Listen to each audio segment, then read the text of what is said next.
বাংলাদেশের ওয়ানডে অধিনায়ক মেহেদী হাসান মিরাজের ব্যক্তিকেন্দ্রিক মনোভাব দল ছাপিয়ে এবং মিরপুরের ধানক্ষেত টাইপ উইকেট মুখস্থ একটা কথা, এই দুটো বিষয় নিয়ে কথা বলা খুব জরুরি হয়ে পড়েছে। First, Mehedi Hasan Miraz 10 over 29 run 3 wicket পাকিস্তানের বিপক্ষে তৃতীয় ওয়ানডেতে। 10 বছর পর যদি আপনি স্কোর কার্ডটা দেখেন, আপনি বলবেন বা যে দেখবে নতুন, আরে নাহিদ রানা 5 উইকেট নেওয়ার পর মিরাজ তো দুর্দান্ত বল করছে।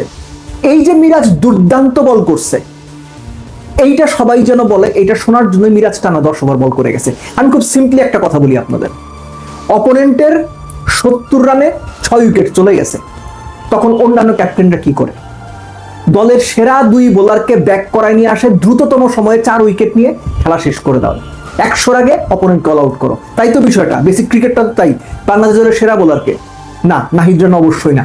বাংলাদেশ দলের সেরা বোলার মুস্তাফিজুর রহমান। সেই মুস্তাফিজুর রহমান বল করছে কয় ওভার? 4 ওভার 4 বল। আপনারা কি হিসাব করছেন? মেহেদী মিরাজ আপনি কি হিসাব করছেন? মুস্তাফিজকে দিয়ে 33, 35, 37 এই 3টে ওভার করাবো, আবার 45, 47, 49 এই 3টে ওভার করাবো, এরকম করতেই পারেন আপনি। কিন্তু কথা হচ্ছে, অন্যান্য বড় দলগুলো যখন এই ধরনের পরিস্থিতি হয়, তখন তাদের প্রিমিয়ার বোলারকে, উইকেট টেকিং বোলারকে, বেস্ট বোলারকে কিংবা বেস্ট বোলারদের আক্রমণে নিয়ে আসে, দ্রুততম সময়ে খেলা শেষ করে দাও। মিরাজ সেটা করেননি। কেন করেননি? এই যে নাহিদ রানা 5 উইকেট নেওয়ার পর মিরাজ খুব ভালো জানতেন মুস্তাফিজ আনার কোনো প্রয়োজন নাই। তিনি তার 10 ওভারের কোটা আরামসে প্রেসারলেস শেষ করে দিতে পারবেন, এবং এই কাজটা করতে গিয়ে তিনি রিশাদকে পর্যন্ত 2 ওভারের বেশি বল দেন নাই। এখন আপনি আমাকে বলতেই পারেন যে আমি সমালোচনা করার জন্যই সমালোচনা করছি, আপনি সেটা বলতে পারেন, সেই অধিকার আপনার আছে। কিন্তু আমি সমালোচনা করার জন্য করছি, আমি মানসিকতার সমালোচনা করছি, আমি চিন্তার সমালোচনা করছি মিরাজের। আমি মেহেদী হাসান মিরাজের ব্যক্তিকেন্দ্রিক মনোভাবের কথা চিন্তা করছি। এই যে সুযোগ বুঝে, ঝোপ বুঝে কোপ মারা, উইকেট চলে গেছে, চামেচি করে 2টা ওভার করে দেই। এই ম্যাচে মেহেদী হাসান মিরাজ পাকিস্তানের ব্যাটিং ইনিংসের 30 ওভারের 10 ওভার বল করে নাহিদ রানা প্রথম 5 উইকেটের সবটা নিয়েছেন, সবগুলো নিয়েছেন। মিরাজ প্রমাণ করেছেন তার কাছে দলের চাইতে ব্যক্তি হিসেবে ক্রিকেটার মেহেদী হাসান মিরাজের নামের পাশে কত সংখ্যা থাকে, কয় উইকেট থাকে, কত রান থাকে, এগুলো বড়।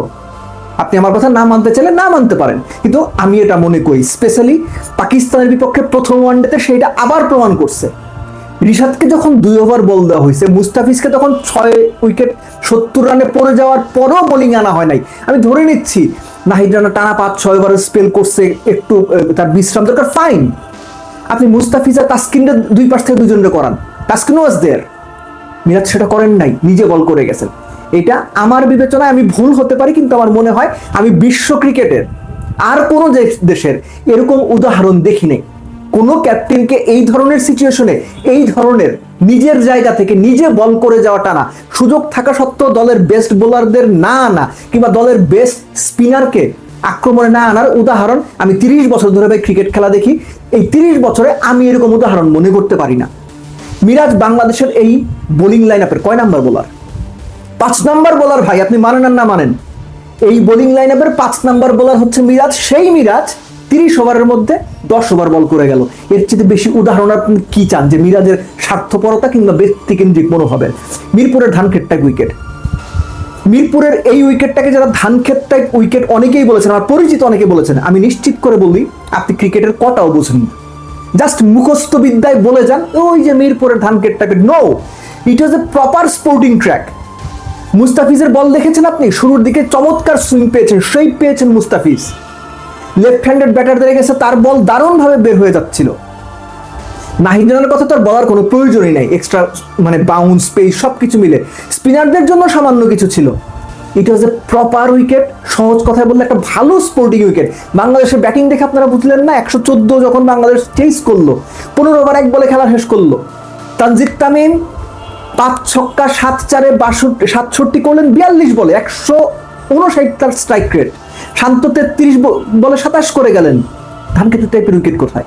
এই যে আমরা মুখস্থ কথাবার্তা অনেক সময় বলে দেই আসলে, বা মাথায় যেটা থাকে সেটাই বলে দেই, দ্যাট ইজ নট কারেক্ট। মিরপুরের এই উইকেটটা আমার দেখা গত 8-10 বছরের মধ্যে one of the best wickets. আমি আবার বলছি, আমার দেখা মিরপুরে গত 8-10 বছরের মধ্যে one of the best wickets, অর্থাৎ গত ইনফ্যাক্ট 2015 বা 16 ওই সময়ের পর 2015 পাকিস্তান লাস্ট টাইম যখন এসেছিল হেরেছিল, সাউথ আফ্রিকা, ইন্ডিয়া, বাংলাদেশের সঙ্গে হেরেছিল মুস্তাফিজের ডেবিউ সিরিজ, ওই সময় এই মাঠে 300 চেস করে বা 296 চেস করে বাংলাদেশ জেতার ঘটনা আছে ভারতের বিপক্ষে। জিনিসটা হচ্ছে ওই ধরনের উইকেট মাঝখানে বন্ধ হয়ে গিয়েছিল, এখন এই উইকেটটা থেকে ওই ধরনের উইকেটের একটা ফিল পাচ্ছি, খুবই ভালো লেগেছে।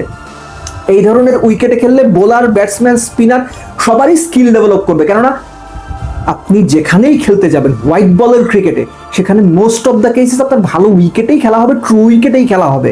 সো এই ধরনের ক্রিকেটে প্রিপারেশনটা আরো অনেক আগে থেকে নেওয়া জরুরি ছিল, বাট এই পাকিস্তান সিরিজ দিয়ে যখন শুরু হলো, এই ব্যাপারটা ব্যক্তিগতভাবে আমার খুবই ভালো লেগেছে।